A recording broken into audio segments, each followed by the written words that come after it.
आसफ अली जरदारी जमहूरियत मुल्क और वफाक की मजबूती की जंग लड़ रहे हैं। वो हमेशा सियासी मुखालफिन की इंतकामी कार्रवाइयों का निशाना बनते रहे हैं। इन ख्यालात का इजहार पीपल्स पार्टी ज़िला गुजरांवाला की जनरल सेक्रेटरी चौधरी इरशादुल्लाह संधू ने पीपल्स सेक्रेटेरिएट जलील प्लाजा गुजरांवाला में साबिक सदर आसफ अली जरदारी की 64वीं सालगिरह की मरकजी तकरीब से खिताब करते हुए किया।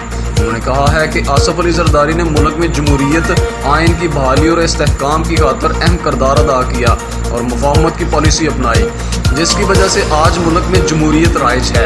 मौजूदा हुकूमत मुकम्मल तौर पर नाकाम हो चुकी है और अपनी नाकामियों को छुपाने के लिए सियासी मुखालफिन के खिलाफ इंतकामी कार्रवाइयों में मसरूफ़ है।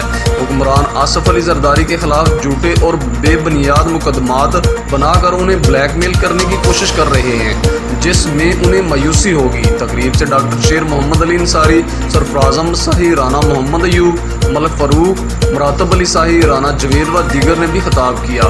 तकरीब के इख्तिताम पर साबिक सदर आसफ अली जरदारी की 64वीं सालगिरह का केक काटा गया और इनकी दराजी उम्र के लिए खुसूसी दुआ की गई। Report Mohammad Zubair Mughal, chief reporter Gujranwala. बिस्मिल्लाहिर्रहमानिर्रहीम। आज हम अपने अजीज गाइड जनाब आसफ जरदारी साहब की सालगिरह का केक काट रहे हैं। आज आसफ जरदारी साहब की ये 64वीं सालगिरह है, तो मैं अपने कायद जनाब आसफ जरदारी साहब की सियासी बसीरत को सलाम पेश करता हूँ कि आज फिर मुल्क मुश्किल हालात में, अगर फिर इस मुल्क को मुश्किल हालात से वो निकाल सकता है तो फिर आसफ जरदारी है।